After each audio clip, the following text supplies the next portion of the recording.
Même si j'essaie de varier le plus possible les pics que je joue sur cette chaîne, Caitlyn est sans doute mon personnage préféré dans le jeu. Elle est simple à prendre en main, tout en ayant quelques mécaniques un peu tricky, sa range rend sa laning phase agréable et son scaling est excellent. Je vais donc vous faire dans cette vidéo un bref guide du champion. Je tiens à préciser que je suis ni un pro player, ni un joueur top challenger, je suis juste un joueur parmi tant d'autres qui veut vous faire partager son expérience de jeu.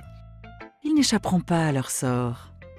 Commençons par son passif qui définit son identité, le tir dans la tête. Toutes les 6 auto-attaques, Caitlyn tire dans la tête de sa cible infligeant des dégâts supplémentaires en fonction de son AD et de ses coups critiques. La portée du headshot est doublée contre des cibles prises au piège ou dans un filet. Après une canalisation d'une seconde, son A est un skill shot en ligne droite traversant les unités, infligeant 100% des dégâts sur la première cible et 60% sur les autres. Les ennemis ayant marché dans un trap prennent cependant les dégâts en entier quoi qu'il arrive. Son Z est son fameux piège et Yordle. Quand il est déclenché, le piège révèle et stun pendant 1,5 secondes sa cible, octroyant à Caitlyn son headshot renforcé. Son E est un dash en arrière qui ralentit sa cible. Comme pour le trap, les cibles touchées par le filet donnent à Caitlyn un tir dans la tête amélioré. Enfin, son ultime est une canalisation mono-cible à longue portée. Les champions ennemis peuvent bloquer la balle à la place de leur allié. Mon fusil et moi, c'est une longue histoire.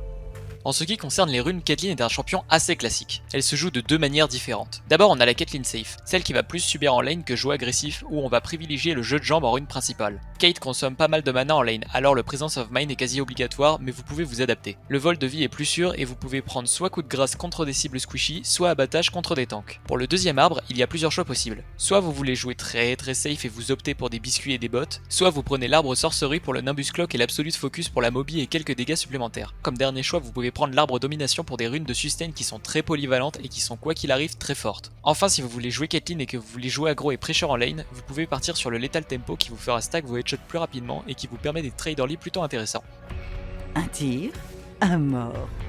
Pour les items, encore une fois, Caitlyn est assez banale. La force du vent sera le plus souvent votre item mythique favori. Caitlyn a peu de mobilité et les dégâts de la Gale Force peuvent vous donner un plus pour vos trades en early. Contre au minimum 2 tanks, partez plutôt sur un Kraken. Le Shilbo n'est pas vraiment intéressant sauf contre une team only assassin. En deuxième, je vous conseille 3 objets. Soit le canon ultra rapide pour les longs trades grâce à l'attaque speed fournie par l'item mais aussi pour pouvoir aller chercher les cibles les plus safe. Le Percepteur est un bon item également car il permet d'avoir beaucoup de burst sur ses sorts. Enfin, contre des tanks, Dominique obligatoire. L'IE est quoi qu'il arrive nécessaire en 3ème item et on va privilégier l'AD à l'attaque speed en général en full build.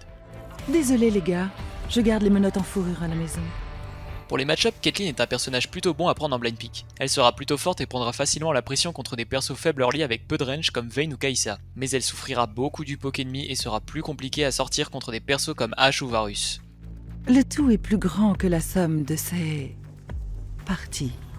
Maintenant, abordons quelques points sur le champion. Contrairement à ce que les joueurs pensent, le gameplay de Kate se repose beaucoup plus sur l'AD que sur l'attaque speed. Les CD sont plutôt courts et vous allez alterner pendant une longue partie de la game entre une auto et un sort. Car oui, si vous aimez les risées d'auto, Caitlyn en a un sur chacun de ses spells. Caitlyn possède naturellement la portée la plus élevée du jeu. Cependant, contre certains match-ups, vous pouvez vous faire facilement outrange contre Ashe ou Senna par exemple. Alors n'essayez pas quoi qu'il arrive de poke votre adversaire car Kate n'a absolument aucun moyen de sustain en lane. Ensuite, les headshots sont cumulables. Par exemple, si vous utilisez votre filet sur une cible prise dans le piège sans avoir lancé votre auto-attaque renforcée, vous allez pouvoir lancer 2 headshots d'affilée. Attention cependant pour le timing en early qui est plutôt compliqué car les headshots restent des autos et l'attaque speed early est plutôt faible. Certains traps sont invisibles en lane et toute personne ayant joué avec ou contre une Caitlyn savent où il se place. En blue side ici et en red side ici. Enfin, lorsque vous vous faites chase, placez votre piège à l'endroit où vous êtes tout en continuant votre route. Cela vous fera perdre un peu de temps alors que votre ennemi devra lui faire le tour du trap. Cela vous crée de la distance entre vous et votre ennemi.